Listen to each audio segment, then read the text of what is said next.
দেবী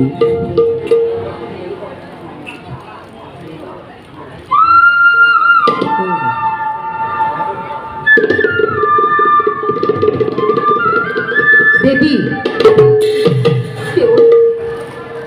কিবা হাতে দেখুৱা যে বিষাদিত দেবী কিবা হাতে দেখুৱা যে বিষাদিত বৈকুণ্ঠলৈ আহিলে লক্ষ্মী আৰু নাৰায়ণৰ যুগল চৰণ দৰ্শন হয়, কিন্তু আজি তাৰ পৰাহে বঞ্চিত হলো। আজি প্ৰথমবাৰৰ বাবে এই বৈকুণ্ঠপুৰী প্ৰভু বিশ্ববিদ্যালয় লগত নিমিয়াকৈ নাথাকে, কিন্তু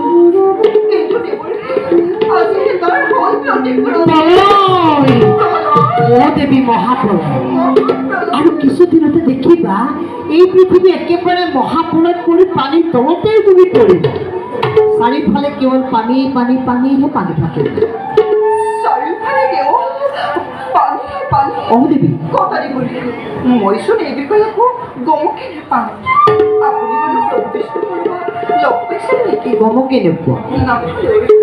তাকেইতো ক'বলৈ আহিছোঁ। ৰ'বা এইফালে আহা। গৈছিলোঁ মই কৈলাশলৈ, তাত দেখিলোঁ জানা ব্ৰহ্মা, বিষ্ণু আৰু ৰুদ্ৰ তিনিও একেবাৰে গুপ্ত আলোচনা আৰু তাত দেখিলোঁ জানা ব্ৰহ্মাৰ কন্যা সৰস্বতী আৰু ৰুদ্ৰৰ ভাৰ্যা পাৰ্বতীও সেই আলোচনাতে ভাগ কৰিছে। মই আকৌ তোমাক তাক নেদেখি একেবাৰে আচৰিত হৈ পৰিলোঁ। মহাপ্ৰলয় হ'লে কোনে কি দায়িত্ব পালন কৰিব তাক চাগে ভাগ বতৰা কৰি মনতে ভাবিলোঁ প্ৰভু বিষ্ণুৱে তোমাক লগত কিয় বা নানিলে। এই কথা সঁচা দেখিবা তাত গৈ পোৱাৰ লগে লগে ভগৱানে মোক একেবাৰে তুতকীয়া বুলি টিকি কৰিলে দেৱী। মই আৰু তাক এখতে কোনোৰে পোনে পোনে আহি বৈকুণ্ঠপুৰী পালোহি দেৱী। আজি পৃথিৱীত মহাপ্ৰলয়ৰ সৃষ্টি হ'ব। সমগ্ৰ পৃথিৱী পানীৰ তলত ডুব যাব। অথচ তাৰ আলোচনা চলিছে গোপনে। সেই গুপ্ত আলোচনাত যদি ব্ৰহ্মাৰ কন্যা সৰস্বতী থাকিব পাৰে, সেই গুপ্ত আলোচনাত যদি ৰুদ্ৰৰ ভাৰ্যা পাৰ্বতীও থাকিব পাৰে, তেন্তে দেৱৰী মই প্ৰভু বিষ্ণুৰ পত্নী হৈও কিয় আলোচনাত ল'ব পৰা নাই?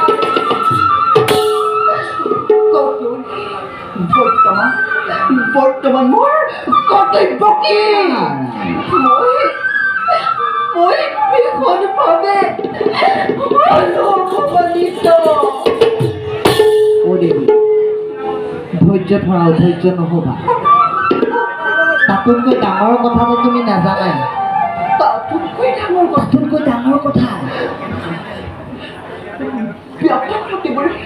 এই পৃথিৱীত যিমানবোৰ বেদ শাস্ত্ৰ আছে সকলোবোৰ সংগ কৰি ৰাখিবলৈ আদেশ দিছে তোমাক। তহঁতেতো ঠিকেই ভাবিছা।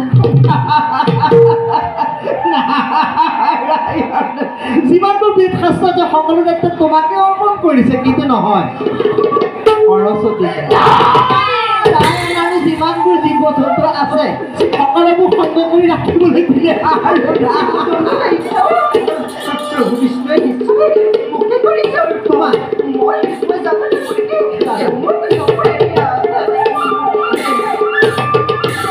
যিমানবোৰ জীৱ জন্তু আছে তোমাৰ প্ৰভু বিষ্ণু